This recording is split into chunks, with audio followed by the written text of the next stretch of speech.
कैसी भी परिस्थिति आ जाए, अपने को मस्त रहना है कि मेरा जीवन तो प्रभु की शरण में है।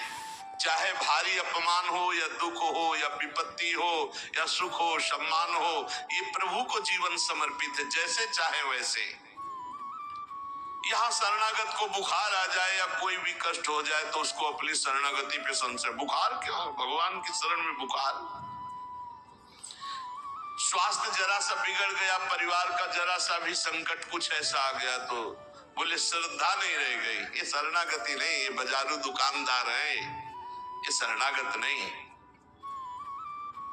देखो शरणागति का हिम्मत करके सुनना। धन आवे या सब नष्ट हो जाए, परिवार के पूरे स्वस्थ जीवित रहे या सब मर जाए, शरणागति शरणागति। अब ये जन्म तो केवल प्रभु के लिए, मेरे तो गिरधर गोपाल दूसरों लग ये। अभी आनंद आ जाए। बिगड़ी जन्म अनेक की वही सुधरे, आज होई राम को नाम जब तुलसी तज कुसुमार। अनेक जन्मों की बिगड़ी अभी बन जाए, शरणागति केवल स्वीकार कर। पर शरणागति का अर्थ समझो, धन आवे या सब नाश हो जाए, पूरा परिवार स्वस्थ रहे या सब मर जाए, मेरे तो गिरधर गोपाल, हमारी करताल बंद नहीं होगी। इसे भी करताल ही कहते हैं। राधा राधा राधा राधा राधा, सब पधारे पड़े हैं। राधा राधा जय हो प्यारे आपकी, आपका है सब, आप जैसा खेल करो। और मतलब क्या था शरणागति का, भगवान के भजन का? जब ये सब हो गया अभी समझ नहीं पाए। पक्का समझो तुम्हारा कपड़ा बहुत गंदा हो गया है। जब धोबी को कपड़ा दिया जाता है तो शिला पर पछाड़ता है, उसे निचोड़ के मार मार मार के पानी का, उबला हुआ पानी का छींटा दे दे के, ऐसे ही कुछ भगवान करते हैं। दुख रूपी छींटा दे दे के वो पछाड़ मारते हैं निर्मल करने के लिए। पुराने जन्म के दाग लगे हैं, भारी विपत्ति, भारी दुख, भारी संकट। तैयार रहो, शरणागत हो, तैयार।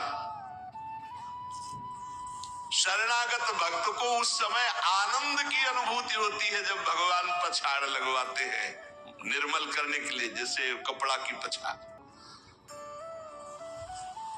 ओहो, उसको आनंद की अनुभूति होती। यही तो खास बात है शरणागत और संसारी पुरुष में अंतर। वो ये देखता है मेरे प्रभु की मर्जी से दुख आया है, और प्रभु मंगल भवन है, अमंगल हो नहीं सकता, ये कोई मंगल विधान है। वो नाचता है कि मैं प्रभु का हूं, मेरे को प्रभु ने स्वीकार कर लिया, अब उनकी स्वेच्छा चलेगी, अब उनकी इच्छा चलेगी। एक बार ऋषिकेश में सत्संग हो रहा था तो पूज्य श्री जयदयाल गोविंद जी महाराज विराजमान थे, बड़े सिद्ध ज्ञानी पुरुष, गृहस्थाश्रम में होते हुए। तो सत्संग में हुआ कि सबकी मन की चाही थोड़ी हो जाएगी, होता है प्राय। तो उन्होंने कहा कि मेरे तो मन की चाही ही होती है। उनका ऐसा कैसे हो सकता है कि जो मन चाहे वही हो जाए? उनका ऐसा ही होता है। मेरे तो आज तक मन की चाही ही पूरी हुई है। बोले कैसे हुई, आप इसकी व्याख्या कीजिए।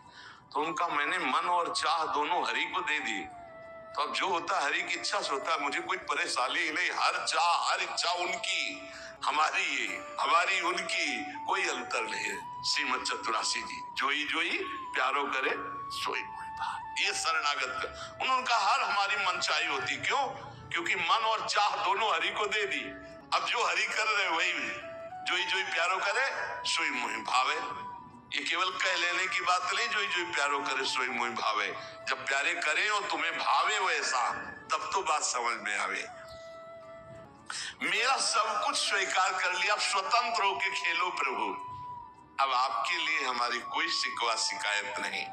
वास्तव में ऐसे भक्त में भगवान का अवतार होता है, ध्यान देना। और लोगों के मुख से निकलने लगता है ये संत नहीं, तो साक्षात भगवान है, ये तो कलयुग में भगवान की अवतार है। क्यों? क्योंकि भगवान उनके हृदय पर आ गए। क्यों? सरकारी जमीन पर